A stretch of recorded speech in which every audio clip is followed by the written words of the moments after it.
Throughout the ages, architects and engineers have designed and built the great structures that have made our world and withstood the test of time.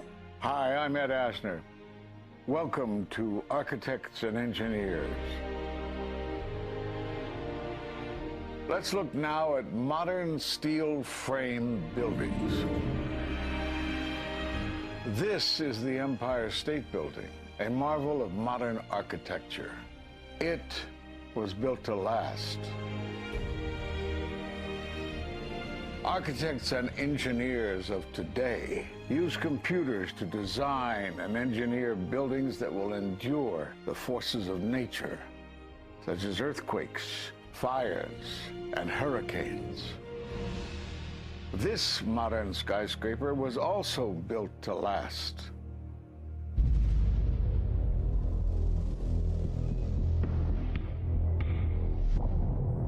We've seen buildings completely destroyed like this before, but only when done intentionally. Danny Jowenko is the expert on this in Europe. What did he say? Dit is controlled demolition. Zeker weten. Zeker weten. Er is nagesprongen. Dit is in opdracht gebeurd. Het heeft een team gedaan van experts. Let's compare. Explosives are used to demolish buildings like this in just seconds. Okay, so it's a controlled demolition. What's the problem with that? Well, it happened on the afternoon of 9/11 at the World Trade Center. Let's just think about this. Controlled demolitions cannot be engineered and rigged in a day. It takes months. And therefore, this event must have been planned in advance. You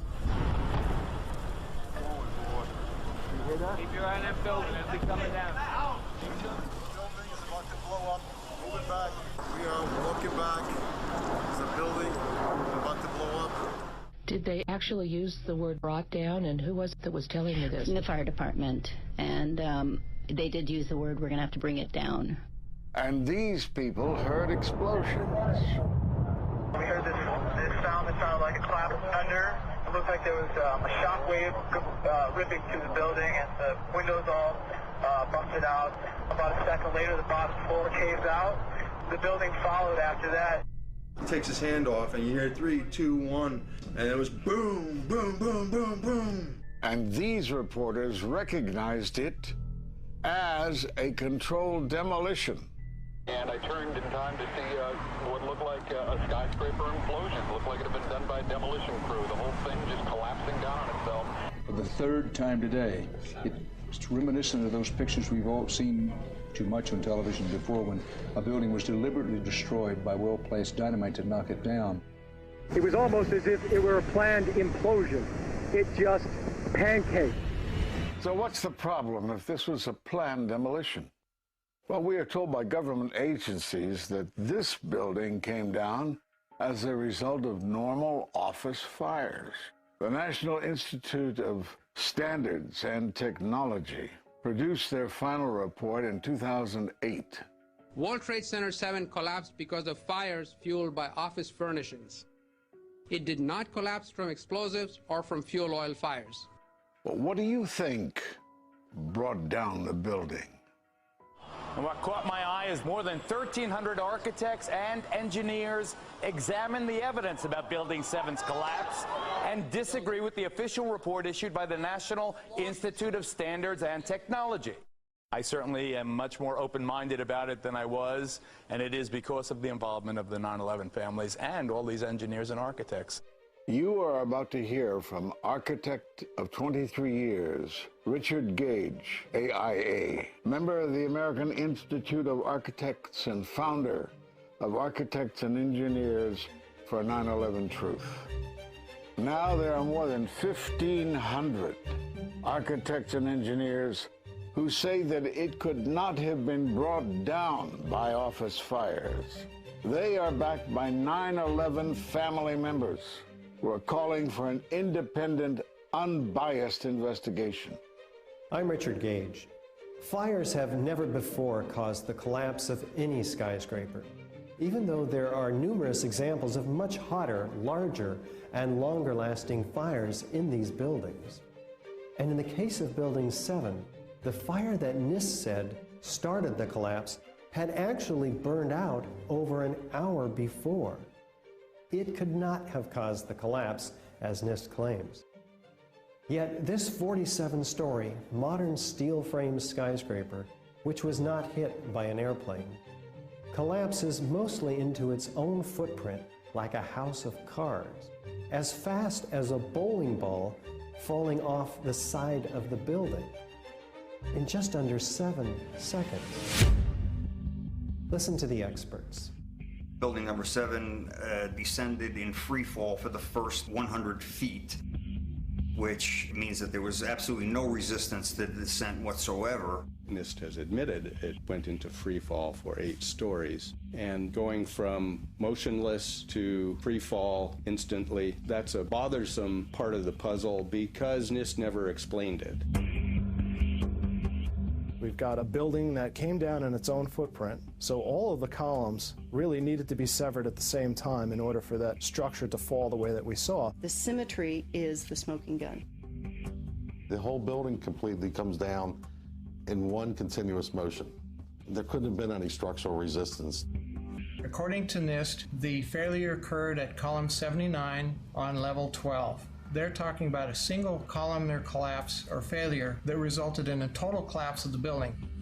It is possible that you could have a local failure as a result of a connection failing. But the likelihood of that failure dragging the entire building in such a fashion that all the columns would fail at the same time is an impossibility. Impossibility? Yes. What I saw, it was a classic implosion. The center of the core, the penthouse area, starts to move first, and then the building follows along with it. I'd like to know why NIST excluded the document from FEMA in Appendix C that documented the evidence of melting steel.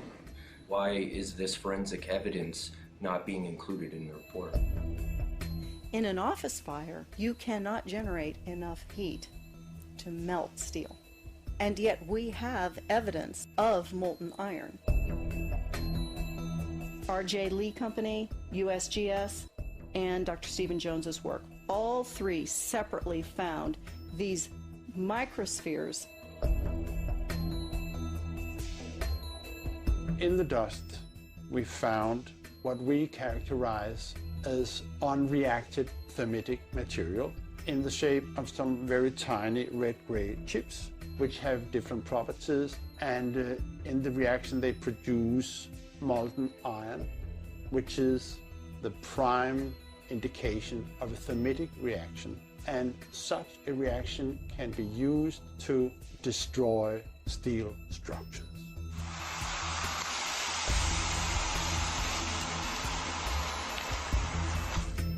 What we have found is a modern version of thermite, which we call nanothermite. There were these iron microspheres present in all of the dust samples that needed to have been formed in extremely high temperatures. I've independently seen thermitic activity within 2 separate independent samples of World Trade Center dust. My contention, based on finding thermite residue in the dust, is that it happened before. It didn't happen after in the fires that ensued in the rubble pile afterwards. All the characteristics of the microspheres tell me that thermite was involved in melting those steel beams. So thermite, if it was present at the World Trade Center and created this molten metal that so many witnesses and photographic evidence shows, would also explain the fact that the fires could not be put out at Ground Zero. The only thing that is consistent with all of the evidence that we have that could cause such a thing is the use of thermite to cut through the steel. You'd get down below and you'd see molten steel. Molten steel running down the channel rails. Like you're in a foundry. Yeah. Like lava. Like lava. From a volcano. Well, the manual gets into thermite, and if it says if you have melted steel or concrete, which we had on 9/11. We should test for it. It's this fused element of steel, molten steel and concrete and all of these things all fused by the heat into one single element.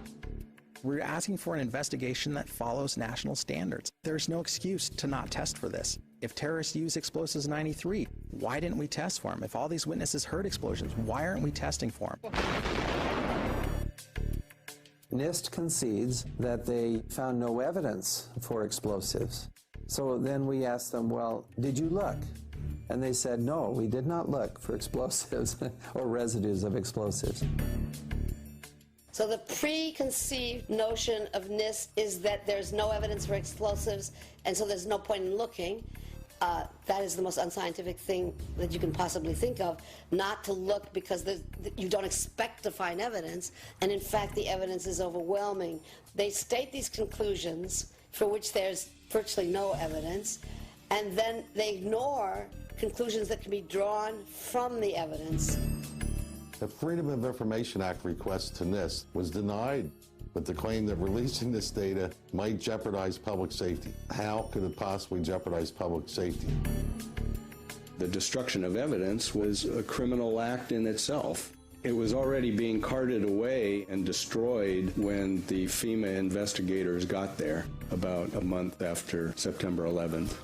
You can't do science when you are deprived of the evidence and when your hypothesis is the least valid instead of the most likely. When the most likely hypothesis in the case of Building 7 wasn't even mentioned.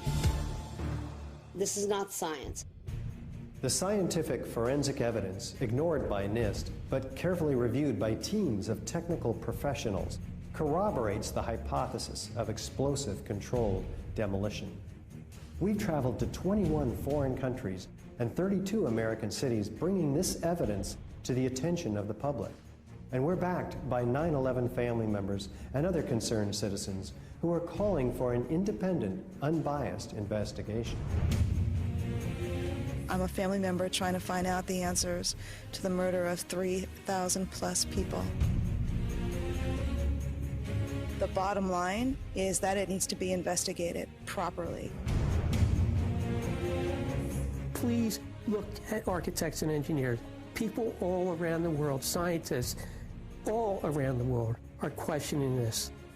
And there's some deep, deep explaining to do. It took some kind of consciousness raising on my part before I was willing to look at the possibilities. And really, you need to go where the evidence leads. As an engineer, and I have 3 degrees in engineering, I signed that petition for architects and engineers for 9/11 Truth some time ago because the American people absolutely need the truth of 9/11. Look at the evidence. In fact, I'll say this very categorically. Any reasonable person who looks at the evidence that's been brought forward has got to come away with the feeling that something has to be done, a real investigation has to be put forward. We will never heal. This country will never, ever, ever forget that day. We have to demand a new investigation. I want justice here. The country owns this. We were all victims. You all should want answers. It's not just ours, not just mine. We all lost something that day. It's distressing for everyone to come to terms with this evidence. But we must pursue the truth wherever it leads. Look at the evidence and decide for yourself.